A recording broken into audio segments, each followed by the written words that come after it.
Is it possible to predict the unpredictable? Can 3D printed life-size organ models help to map out complex surgeries ahead of time? Is it possible? It already is right here. Mayo Clinic. You know where to go. When it comes to quality sleep, Ashley has you covered with top mattress brands at winning prices and with special financing options available. You can snooze now and pay later. Plus, your mattress purchase helps give the gift of better sleep to children in need and U.S. Special Operations Forces. Visit your local Ashley store or shop online today and make every snooze count. Financing is subject to credit approval. See store or ashley.com for details.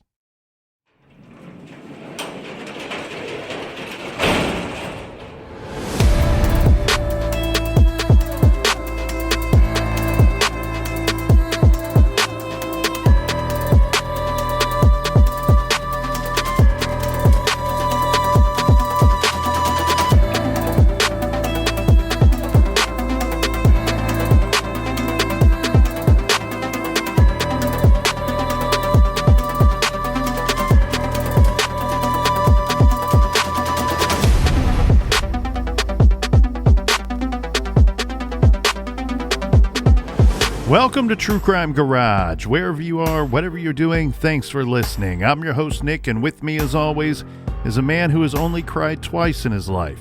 Once, when he was 7, when he was hit by a bus, and then again when he heard that little Sebastian had passed. Ladies and gentlemen, the captain. Yeah, little Sebastian, you're 10,000 candles in the wind. It's good to be seen and good to see you. Dry your eyes. Thanks for listening. Thanks for telling a friend.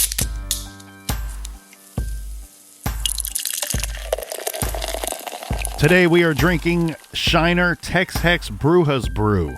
IPA by the good folks at Shiner. I'm told Bruja means witch, so this is the TexHex Witch's Brew, and this is one deliciously refreshing IPA with cactus water. Feel the healing powers of the cacti, my friends. ABV 7% garage grade, 4.5 bottle caps out of 5. Now let's give some praise and thank yous to our good friends that helped us out with this week's show. First up, a cheers to Sue in Smithfield, Utah. And a big We Like Your Jib goes to Linda in Eastman, Wisconsin. Next up, we have a cheers to our friends in Parts Unknown, and it goes out to Margie D. Cheers to you. Another shout out to Jennifer V. in Parts Unknown. And make sure, look, if you have toe fungus, there's signs up. Don't take showers in the public shower stalls if you have toe fungus. And we also have a cheers to Paula M., who is a big, longtime supporter of TCG. And last but certainly not least, a cheers to our friend down south, longtime friend of the show, John H. in Mississippi. Everybody we just mentioned went to truecrimegarage.com and they clicked on the donate button. And for that, we are grateful. Yeah, BWRUN. Get you some. Hey, you want to support the show? Go to the store page, truecrimegarage.com. Click on the store page. Buy yourself a t-shirt. I'll fold it up myself. I'll even give it a little cuddle before I send it out. We got shirts for the guys and the gals and everything in between. So check that out at truecrimegarage.com. And Colonel, that's enough of the business. All right, everybody, gather around, grab a chair, grab a beer. Let's talk some true crime.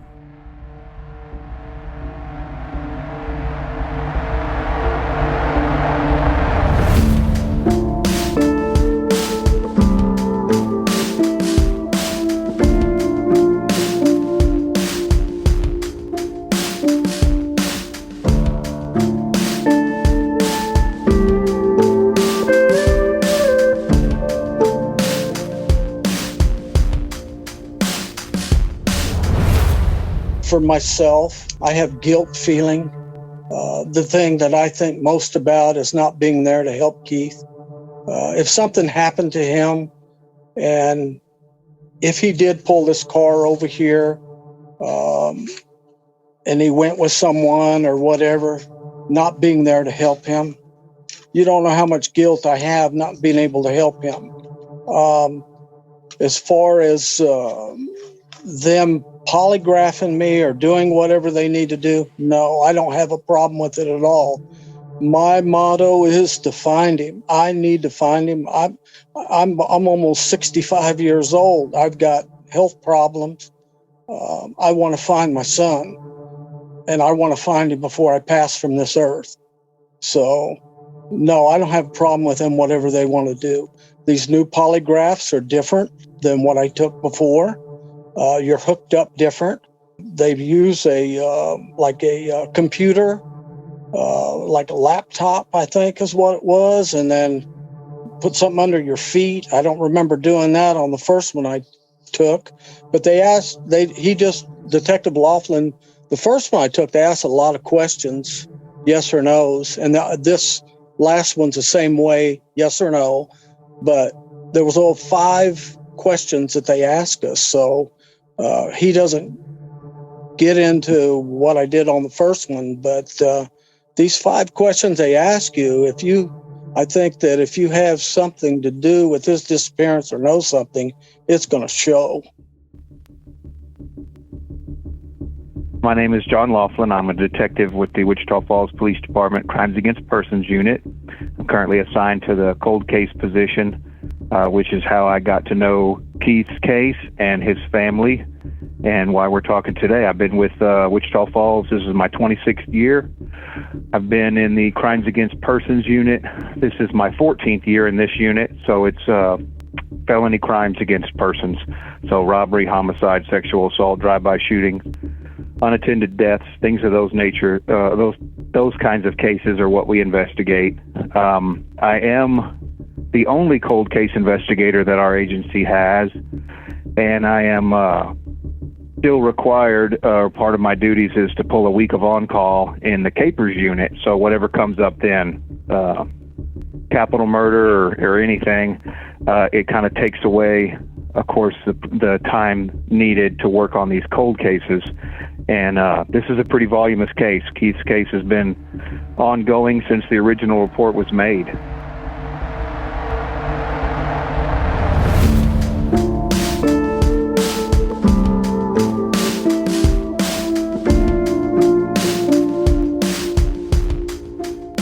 There you heard it. We have Keith's father, Greg, talking about the guilt that he has experienced over the years after the loss of his son, followed up by the current detective who is active on this still unsolved case.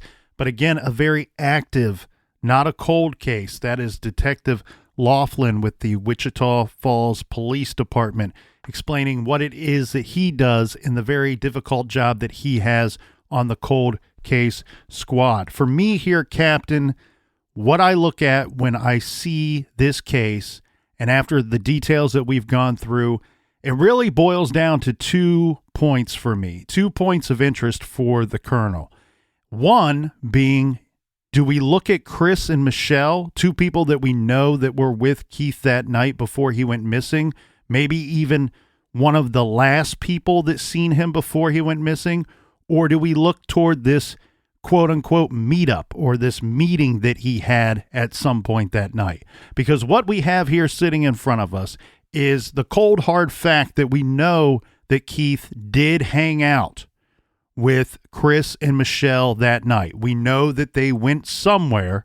We know this because, A, we have Keith telling his fiance on the phone after work that he was meeting up with some friends. He was going out with some friends. Follow that up by we have the surveillance footage that shows the 3 of them at the gas station, Keith purchasing snacks using the fiance's FINA credit card, Chris purchasing beer for the 3 of them, and then later we have Chris and Michelle's statements to police saying we dropped Keith off in front of his apartment in the parking lot at approximately 11:45 p.m. on that night. We did not see him enter his apartment, but we saw him walking up the stairs to his apartment. Apparently, at some point during that evening, Keith told Chris and Michelle that he was meeting up with someone, that he had to meet someone at 12:15 a.m. on May 11th, and that is why he needed to get home at a decent time. So we have 2 points here of interest for me, Captain. Either A, we should be looking in the direction of Chris and Michelle. Maybe they made up the meeting. Or B, whoever he was meeting that night, wherever they were meeting that night, whatever they were meeting about, is responsible for Keith's disappearance. I know Keith is a younger guy, but to me, this is a very odd time to be meeting somebody up at 12:15. So when we take a look at the situation after we know Keith to be missing, there's some other points that are very interesting to me here as well. One, the vehicle. His vehicle that he was driving that night, which was later found in the church parking lot near his family's home, his parents' home, approximately a mile away from his apartment. That's a very interesting angle to this case. The other interesting angle is his apartment. And we said that the apartment was found locked by Carrie the following day. According to the notes I have, Captain, the deadbolt was locked, so somebody would have had to use a key from the outside of the apartment to lock that door. We also found the beer cans on the countertop. There were clothes on the bathroom floor. The bed had not been slept in. This all according to the police reports. We did ask the detective about that area specifically, and his answer was this, that the apartment complex, this was not a high crime area back in 1997 and still is not a high crime area to this day. So they do not believe that anything happened to Keith in the parking lot, going into his apartment, or coming out of his apartment that night. Police seem to be really honing in on the idea that whatever happened to Keith is directly, that there is a direct connection from Keith to somebody that he knew. I agree with law enforcement because, one, his friends dropping him off didn't see anything or see anybody that was suspicious. It's a safe area, but also the car being moved into a different location. Is it clear whether or not his friends saw the car parked at his apartment before they left?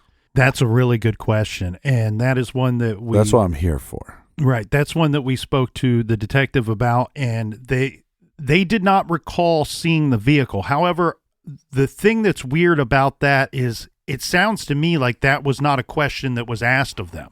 Right. Now, this case is 25 years old, and they've been interviewed several times over this time period. So if that question wasn't asked back then, it gets really dicey on them having memory of seeing the vehicle that night or not later when they're interviewed years later. Well, again, it becomes more tricky, too, because if you drop me off at my house, you know what my vehicle is. When he's driving multiple vehicles from the dealership that they might not even known what vehicle to look for. Correct. And the other thing here too is I got to believe that Chris probably knew what kind of vehicle that Keith was driving, just because I could see that naturally coming up in conversation because they both worked at the dealership. You know, he comes to pick him up in a Nissan Pathfinder from the dealership. Keith was driving the Mustang. That may have come up in conversation at some point during the evening. But again, you're hitting on something there. I have a feeling that vehicle must have been in that parking lot when Keith returned, because where I'm kind of left sitting is trying to figure out, did Keith drive that vehicle and place it in that parking lot near his parents' home, or did something happen to Keith and somebody else drove it and left it there? What's really tricky here for me is there would be a limited number of people that would know that Keith would use that parking space. So that right there would already shrink your suspect pool a bit. But what doesn't make a lot of sense to me is if I did something terrible to Keith, clearly I'm trying to cover that up. His body and remains have been so well concealed that nobody has found him for 25 years. Why would I place the vehicle in a place that I know that's going to be found and associated with Keith, unless I'm hoping that somebody locks onto the idea that maybe Keith moved it there himself, and that has a direct relation to this meeting that was going to take place. Or possibly he's meeting some bad dudes and he doesn't want them knowing where he lives. So, hey, I'll meet you at this church. And I think you might have something there, Captain, because his parents seem to feel the same way, that either somebody that knew he used to park there placed it there in some weird way to try to throw the investigation off, or like you said, maybe Keith drove the vehicle there himself. He doesn't want these people to know where he lives for one reason or another, and gets into their vehicle, goes off with them. Whatever happened to Keith happens later away from the vehicle, but maybe he leaves it there as some kind of signal to mom and dad that, hey, I placed this vehicle here and I went off to do something and you need to come looking for me. We should also touch on one thing before we move too far along here today, Captain. One is that all the things and facts that we know about after Keith disappeared. So he goes missing on that Sunday, and it's all agreed upon by law enforcement and all involved that he's missing sometime between 11:45 p.m. on that Saturday night and before 6 a.m. when his vehicle is first spotted in that parking lot on Sunday morning. Later, we would learn that Keith left approximately $100 in his savings account, and he did have paychecks coming from the vehicles that he sold leading up to the time of his disappearance. So he had money coming in. Those paychecks were never picked up. We also know that he used his fiance's FINA credit card at the gas station when he was with his friends during the evening before his disappearance, but there has never been any unaccounted for transactions on her account with that card since that night. Does that make you speculate that maybe he was having some kind of money issues if he's using his girlfriend's credit card for a purchase? He very well could have had some money issues, and that's something that we spoke to his parents and law enforcement about.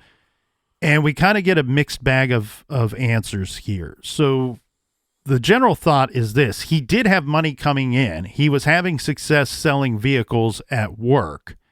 But we have the idea that he didn't have any cash on hand because he asked for a gasoline voucher, and it's believed that he used that voucher to fill up the Mustang's gas tank on that Saturday evening. We know that he used the FINA gas card to purchase some snacks at a gas station that Saturday evening. But he had money coming in. The thing here, though, too, is we say money problems, but Keith didn't have a whole lot of bills. He didn't have a whole lot of obligations. He didn't have a vehicle that he had to pay for. Right. Because he's using the vehicles from the dealership. His biggest expense was his new apartment, which was approximately about $500 a month. So not a super hefty rent on his apartment. And he doesn't really have any other bills. Remember, he went to school on a scholarship. So while he might have had a limited amount of money coming in, he also had a very limited amount of money going out. And I don't know how his pay worked. Maybe it was one of those situations where he's getting a very low dollar an hour wage and then commission on top. Or maybe he's just commission, and those things, maybe only, and those types of jobs sometimes only pay out the commission once a month. Who knows? So yeah, money's coming in right now. So yeah, he has a job and he's making money, but when is he actually going to receive that money? Again, I keep going back to this very basic idea. You got to cut these things down to the most simplest idea sometimes. And here I am left with the idea that he hung out with Chris and Michelle, and they said that he was meeting someone at 12:15. So either one of two things happened in my mind here. Either Chris and Michelle made up this meeting and they are responsible for his disappearance, or they dropped him off exactly like they said that night at 11:45 p.m. Keith had some kind of mysterious meeting with who, we don't know. Where? That's a good question. What's the meeting about? An even better question. We don't know the answers to that. If, in fact, Chris and Michelle are telling the truth, then we have to believe that this meeting is probably responsible for the reason why Keith vanished. So we wanted to know from Detective Laughlin if the people that Wichita Falls Police Department have interviewed over the years, if they have been cooperative with the investigation. Here's his answer. That's a yes and no, of course. This because it's such a voluminous list.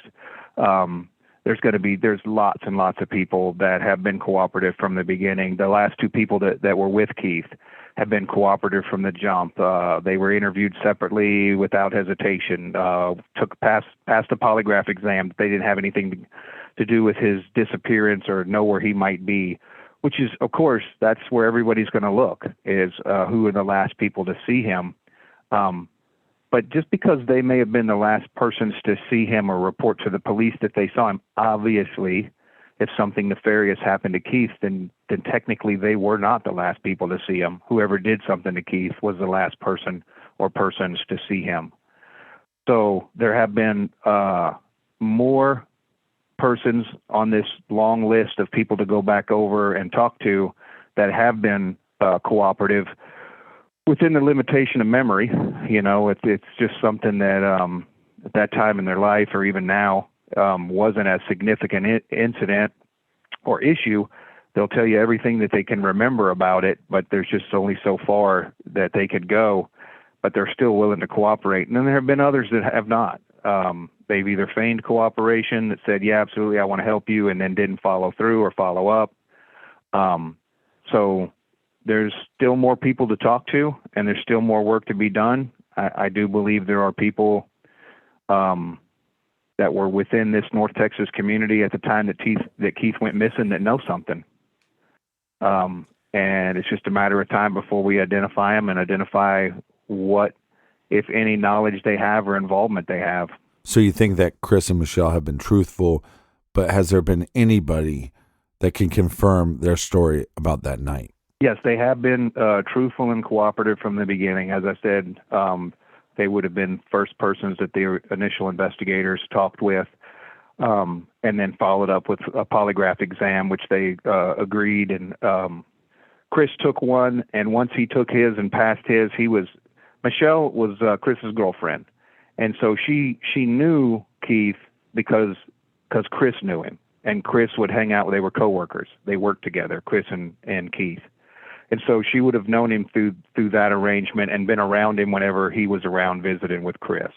So once Chris had passed his polygraph, and with the reported activity of them all three being together, they didn't even ask or get Michelle to take a polygraph. It's not as if she wouldn't or she didn't. It's just they didn't see a need once Chris had agreed, taken his, and passed it. They were able to corroborate what they said based on their timeline of activity. Of course, just to make a quick rundown on, I'm not sure how much of it will be covered in your presentation, but Chris and Keith worked together at the Ford dealership that day. I had previously, when I'd spoken to you before, I may have even given you an incorrect timeline there, that he'd worked from 9 a.m. to 9 p.m. He actually worked from 9 a.m. to 6 p.m. And when he got off work at 6, he took this demo 96 red Ford Mustang home to his apartment. He'd only lived in that apartment for less than a month. He moved in April. So it's just a little over a month had he been in that apartment.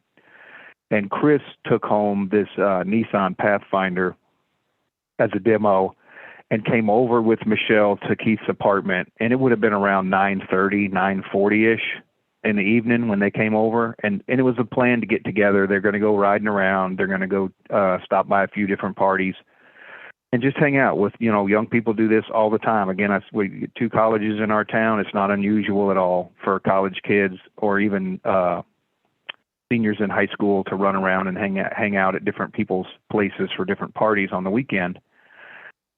So they stopped by a convenience store, and visual investigators found the charge receipt that Keith had used there to make a purchase, and they found the video recording that he was there to make that purchase. They bought some beer, and they went riding around.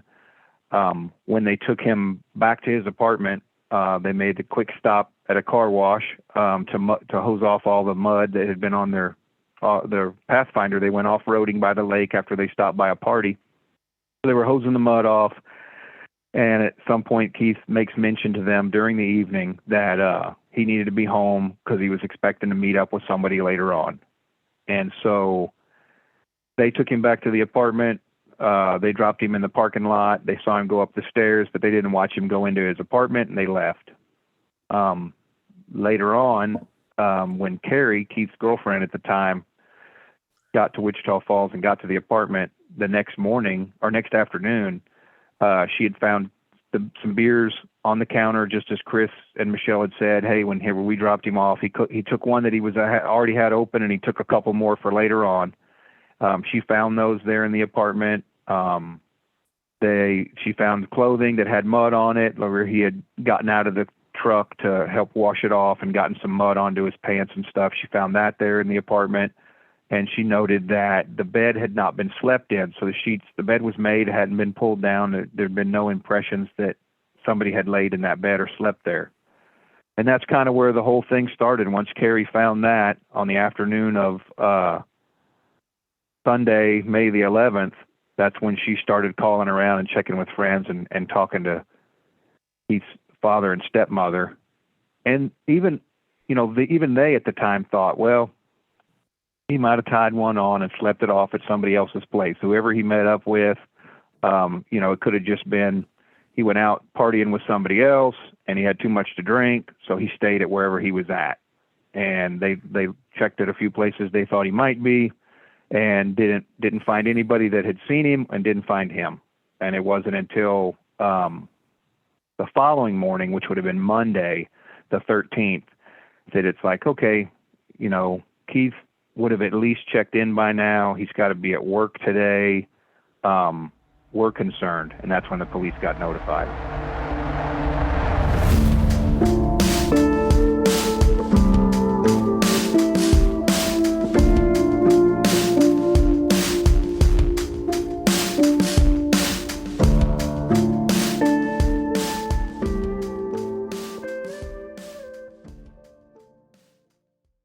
This show is sponsored by BetterHelp. Do you look forward to the holidays? Maybe you struggle with seasonal blues.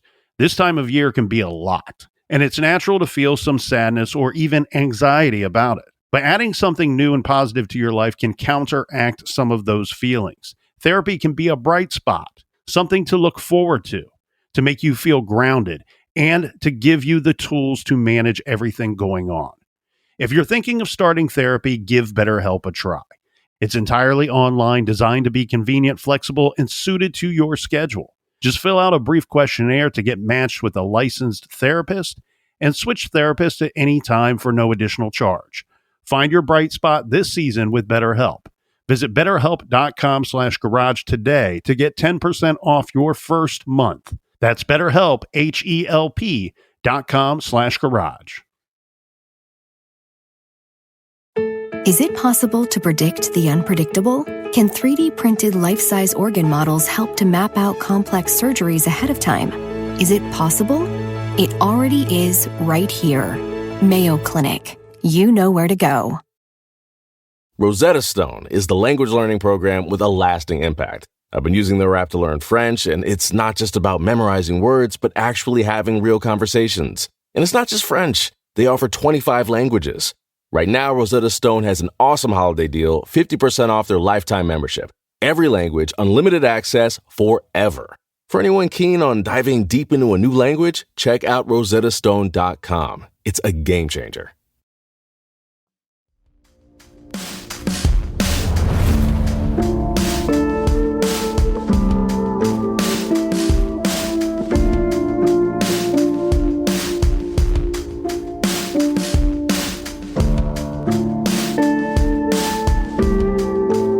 All right, we are back. Thank you for the support. Make sure you subscribe to the podcast. And cheers to everybody. And make sure that you join us back here in the garage next week, because we are going to have a very special and exciting announcement on next week's show. So you will not want to miss that, trust me. And before we draw any of our own conclusions here in the garage, we wanted to present to you some more answers from the active detective on Keith's case. And a follow-up question to the previous question was that we know, according to law enforcement, that Chris, Michelle, and Carrie, his fiance, as well as Keith's family, have all been cooperative with the investigation as far as law enforcement is concerned. We wanted to know if there were other people, other friends, other acquaintances that were involved in his life around the time of his disappearance, if they were in fact cooperative with police and their investigation. This would include anybody that would be in the Wichita Falls area that was a friend or acquaintance of Keith's, also former high school buddies of his. Yeah, when the Ranger, when DPS got involved, they were able to locate a good chunk of all the different folks that knew him. Even since I've had it as a follow-up case, I've talked to some of his friends.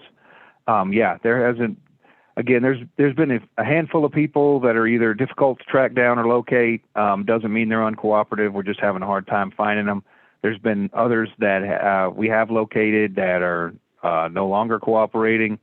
So there are folks from Keith's past that whether they know something and they're just not sharing it, or they had some kind of involvement in it, is still yet to be determined and still being investigated. There's a couple key pieces of information that are kind of hidden in those answers a little bit, and we'll make them clear right here. So when they're doing their investigation, when Wichita Falls Police Department are digging through Keith's life and the timeline leading up to his disappearance, one thing we learned in one of those answers is that the timeline that's been available to the public might be different than the actual timeline of the events that we know that went down, or that law enforcement knows that went down. The big difference being that it's always been reported in the public forum that Keith was at work from 9 a.m. to 9 p.m. on that Saturday, and then he goes missing after he hangs out with his friends. What the detective said there, which changes that big time, is that he is saying their information shows that Keith was at work from 9 a.m. to 6 p.m. So we now have an additional 3 hours of that evening that we don't know exactly what was going on. We don't have answers to fill in the blanks of what was happening between that time period of 6 p.m. and 9:30 p.m. when he was picked up by Chris and Michelle. There are a couple of things that we do know that occurred that day, but it's hard to feel confident about the times when these events occurred on that day, knowing that our times have shifted already on that day. So we know that after work that he gassed up the Mustang, and we also know that he spoke with his fiance at some point via a telephone call.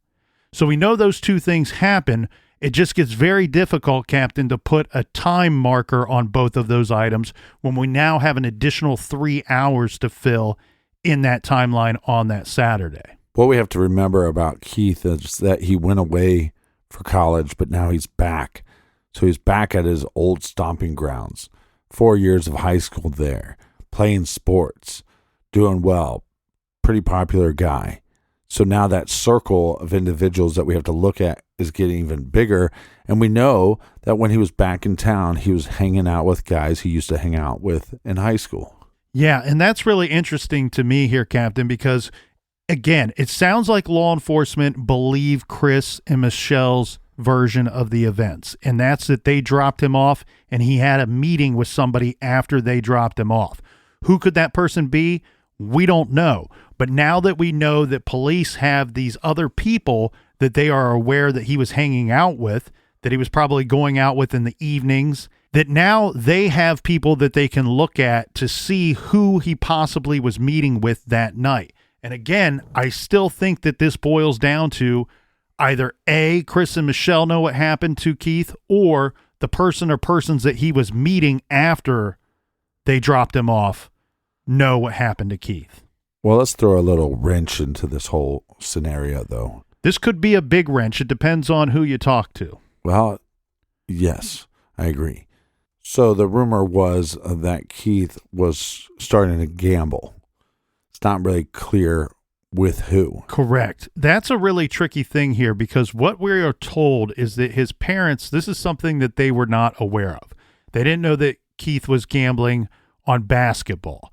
That's the detail that they're able to fill in, that Keith was gambling on basketball around the same time that he went missing. You brought up a good point. We don't know with who. Was this going on with people he knew from the car dealership at Ron Roberts Ford? Was this going on with his friends that he's hanging out with in the evenings after work? Or is it going on with both groups? It wouldn't be unheard of for a young man to be gambling on sports with his friends, or gambling with his coworkers on sports, especially when we're talking about a car dealership or salespeople. It's a bit of a gamble itself, that occupation, when you're living off of a commission check. Do we have any speculation on how much money he was betting? Well, one thing that's really interesting to me when we're trying to figure out the details of this idea, because now you bring in to a whole separate mix of people that he could have been meeting with that night after Chris and Michelle dropped him off. Could this meeting have to do simply with his gambling? Could it have been a friend of a friend, or somebody that he didn't really know, or a bookie, somebody that he was going through to make these bets? We know that it's been reported that he was betting on basketball. And again, his parents didn't learn this until quite some time after he went missing. The police found this during the course of their investigation and interviewing people that knew Keith. One thing that we do know that took place is that at some point, Keith tells his fiancée that he had made a wager on some basketball bets, or a basketball bet. He had placed a wager or wagers, and that he was going, if he won, he would have enough money to pay their rent for a couple or a few months. It's a little unclear 25 years later what his exact words were. That could be a lot of cheddar. This brings up the obvious question of how well do we think that the people that worked with Keith at Ron Roberts Ford were interviewed and vetted at the time when this investigation first kicked off? We do know from law enforcement that they really took a good hard look at these individuals in 1997 and then in 2002 when the state got involved in the investigation as well. We wanted to hear it from the detective. How well were these individuals at Ron Roberts Ford interviewed early in this investigation? Yeah, I trust implicitly that the investigators that worked before me, I do not question any of their work. And what they did with their interviews and the people that did take and pass polygraphs back then and how they vetted that, I'm confident in their work.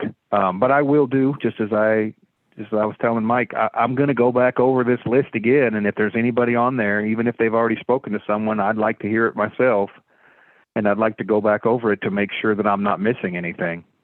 And we do have something new that's going to help us in our investigation as the 25-year anniversary of the day that Keith went missing is approaching. Can you fill us in on that, Detective? I have met with our Crime Stoppers coordinator, and he met with the board of directors for our Crime Stoppers, and they have agreed to raise the reward for information leading to the whereabouts of Keith, as confirmed through DNA analysis, to $25,000.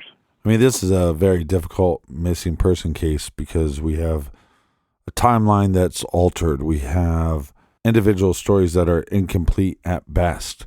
You know, we hung out with this guy all night. He was supposed to meet somebody after we dropped him off. Who was this person he was supposed to meet? I don't know. I don't remember. You have the new job. You have the new fiance. You have the new apartment. You have him driving different vehicles. Again, that makes it a lot more. Just the fact that he drove multiple vehicles makes it that much more difficult of a case to figure out. I think chances are if you're meeting somebody that late at night, it's not for the best of reasons. And if what his fiance is saying is true, and he could have won a bunch of money, that meant he bet a bunch of money. It didn't seem like he had it in his own pocket at the time. So then does he become collateral damage because he can't pay up? Well, I'd like to say, Captain, that you hit the nail on the head. I can't, though, because the problem here in this case, and it's something you're pointing out right there very astutely, there's too many damn nails in this case.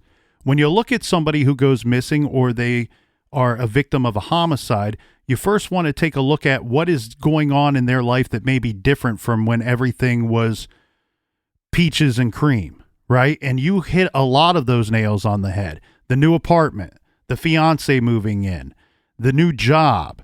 He's running around with some of his old friends from high school, and he's gambling on basketball.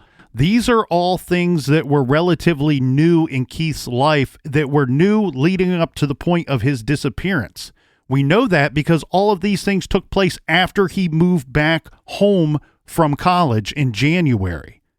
So 5 months earlier, within the last 5 months, all of these things are new. There's a lot of moving pieces and parts in Keith's life, and it gets really difficult to narrow down on what direction we should be looking at.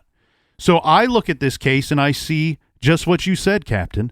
Could this has to do with one of those pieces, in my opinion. It has to do with either the new job, the new apartment, the gambling, hanging out with the old crew. Now, let's go to the gambling for a little bit, because lucky for all of us, here in the garage, we have somebody that's pretty, well, has good experience doing that on both a legal and illegal front. And if law enforcement is listening, trust me, I have gambled on sports illegally, but it was so long ago that the statute of limitations would never hold up. All the charges have expired. Yeah, it was back in 1907. That's correct. I lost a fortune. Now, basically, the reason why sports gambling in a casino is so much better than going through a bookie is because in a casino, it all happens the same way. You don't have to guess what the guy is up to, how his system is, what your costs are, what your fees are. It's all laid out there for you, black and white. You can look at the numbers, you can read the newspaper, you can find the numbers online, and you know exactly what you're going to pay. You know exactly what you're going to win. It's very easy. You go in, you place your bet, there's no problems. You go back and you cash in your ticket, or you throw it away, depending on the outcome of the game and the outcome of your wager. If you are going through a bookie, now they all have a slightly different system, but the usual system and the usual way that this works is you're basically doing a double or nothing gamble every single time. So to break it down and make it simple to those that have never experienced this, let's say you were to gamble on a basketball game this afternoon and you liked the Chicago Bulls. All right, you're going to give up some points if you go through a bookie. If you go to a casino, you can bet the money line, which no points are involved, or you could get the points involved. That's neither here nor there. What we're going to focus on is the illegal aspect of it because of what law enforcement and his family are saying. He was gambling illegally. Sports gambling in 1997 was not legal in the state of Texas. So going through a bookie, you're basically going double or nothing.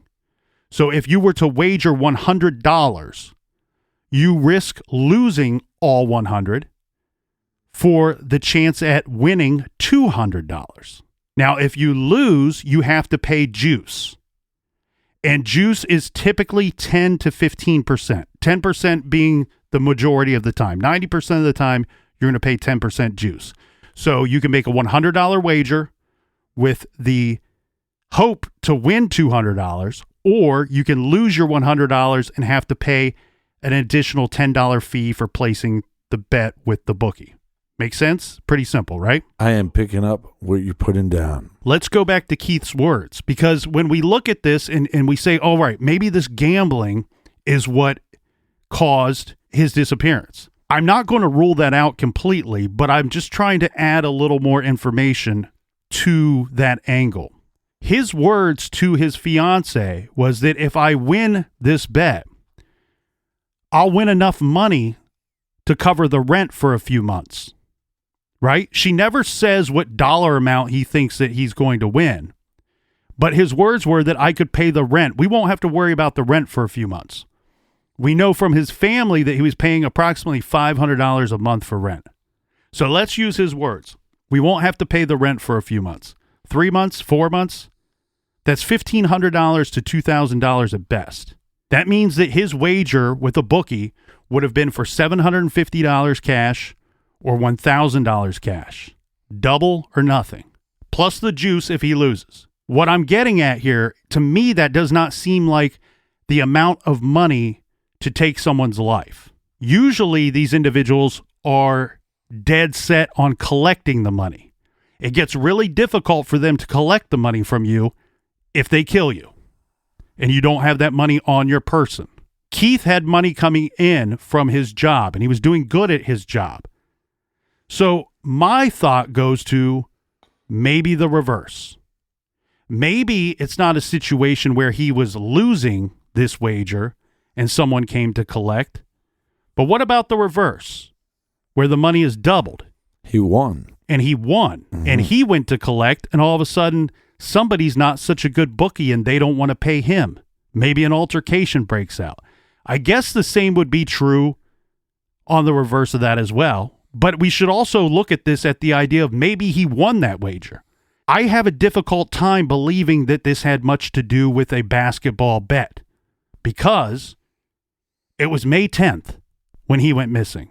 Easy enough for us. There's not a whole lot of basketball that's being played on May 10th. It's the NBA playoffs, and that's it. There's no college basketball. There's no regular season games on May 10th. It's all playoff basketball. Well, on that day, on Saturday, the Bulls played the Hawks at noon. The Jazz played the Lakers at 2:30 p.m. This is all Wichita Falls, Texas time. One thing that we do know that happened that day, again, we can't put a time marker on it because our timeline has altered based off of the detective's words. He called his fiance, spoke with her via telephone after he was off work on that Saturday.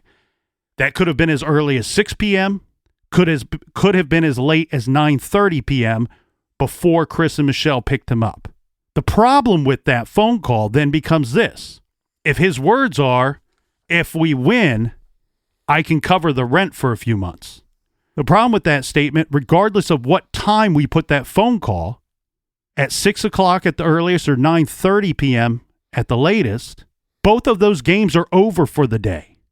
So he must have been talking about a wager that he was going to make on Sunday, which doesn't make any sense that it would have anything to do with him going missing because he went missing Saturday night.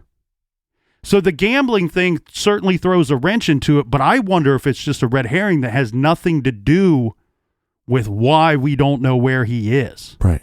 Well, it also makes it, again, more difficult because it's not like we have somebody coming out and saying, we know for a fact that he was meeting with his bookie or meeting with somebody that was involved in this gambling.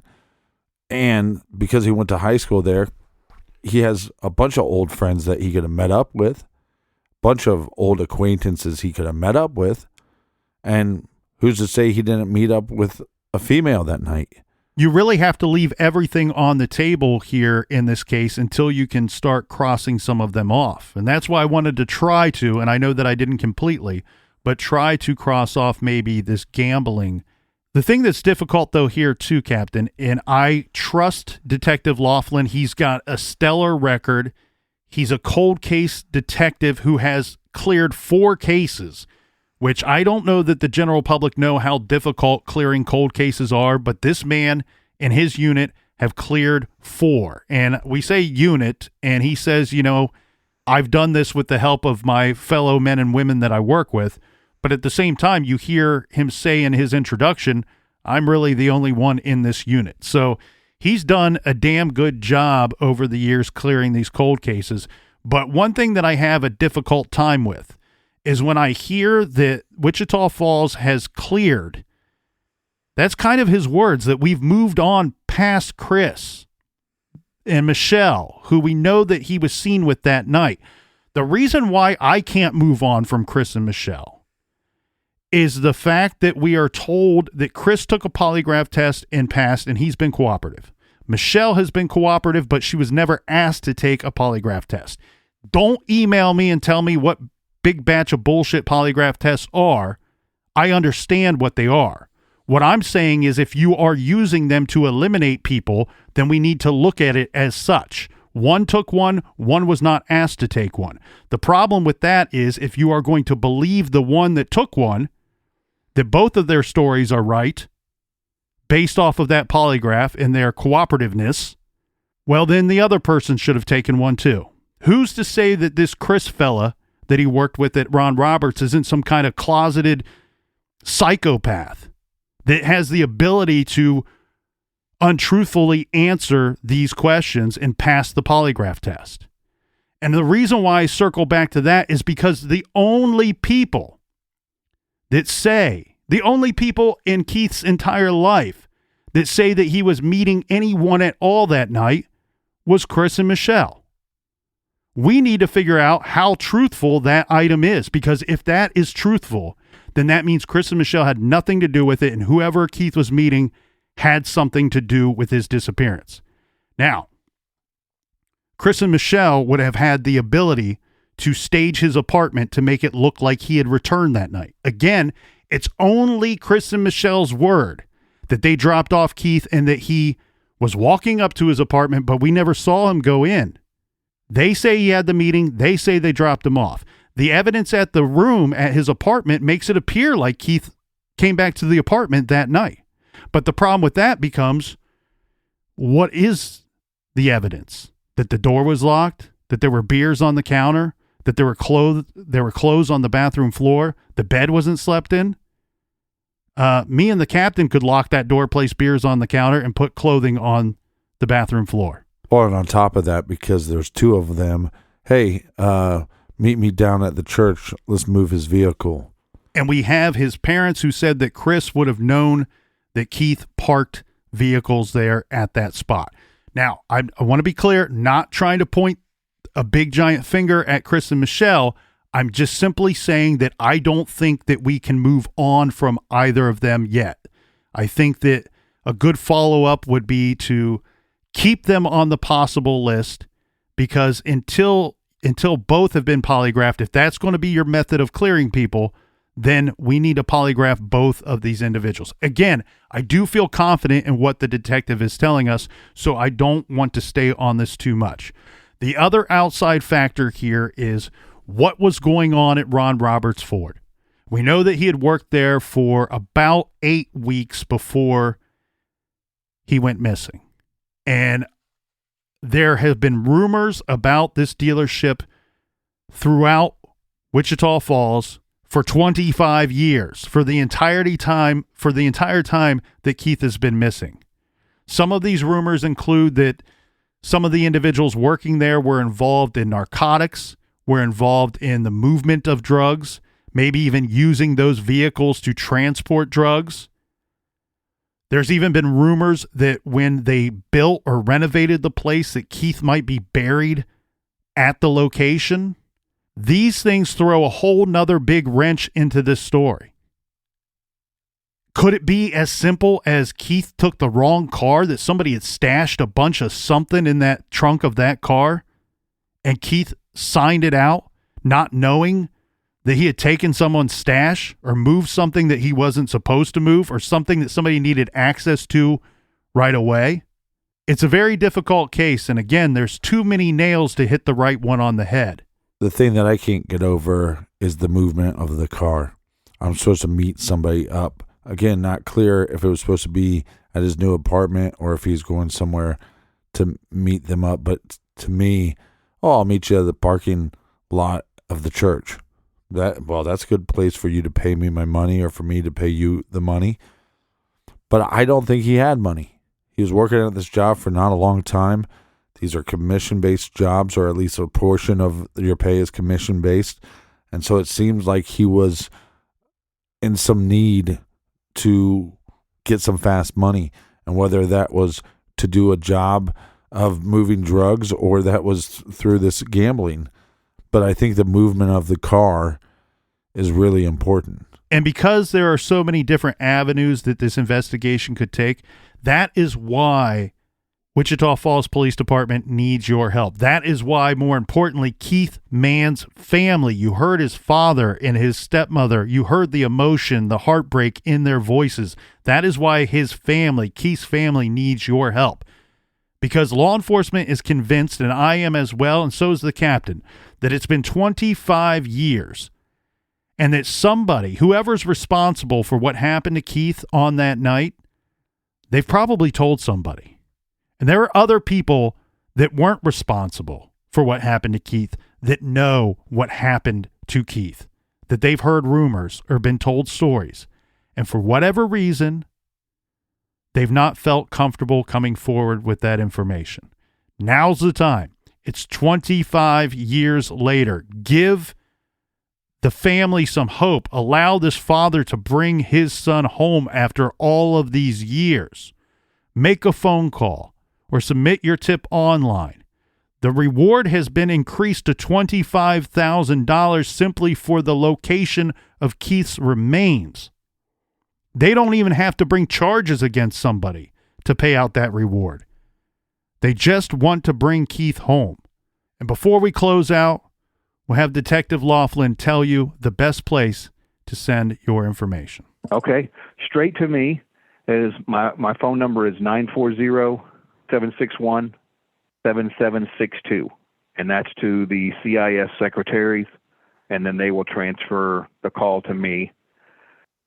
They can email me. My email address, Mike, we've exchanged emails, so you have that, just john.laughlin@wfpd.net. And then if they want to remain anonymous, there's two things they can do. They can call our Crime Stoppers, which is 322-9888. Or if they're calling long distance, the toll-free number, I think, is 1-800-322-9888. We also have a Crime Stoppers website that is wfcrime.com. It's always good when we can talk to individuals involved in the cases, whether it's law enforcement or family members. So we want to give both of them thanks.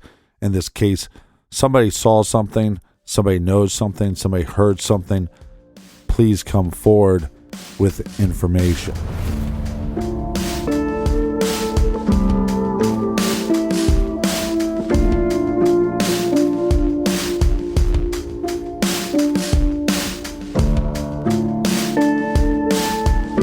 Thank you so much for joining us here in the garage, and thank you for being quiet during the taping of the show so everybody else can hear us out there.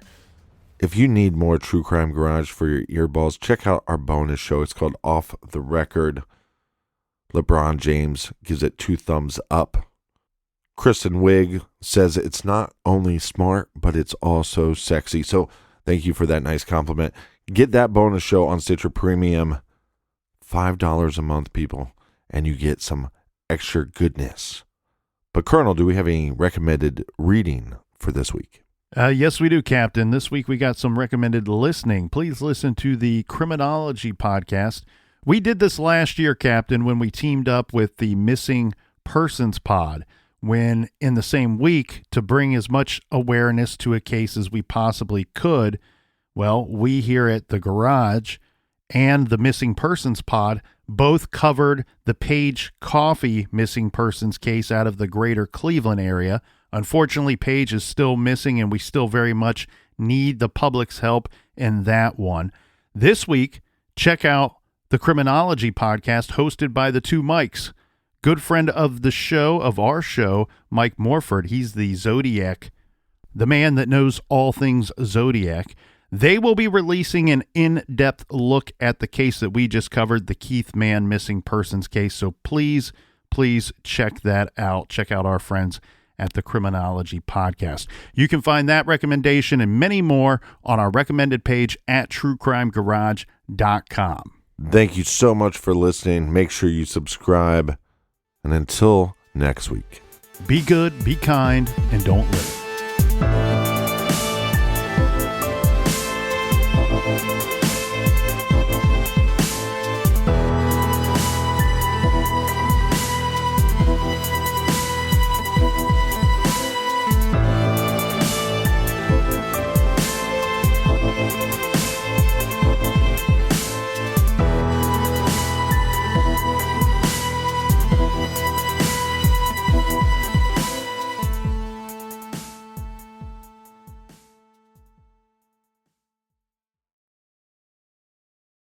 Is it possible to predict the unpredictable? Can 3D printed life-size organ models help to map out complex surgeries ahead of time? Is it possible? It already is right here. Mayo Clinic. You know where to go.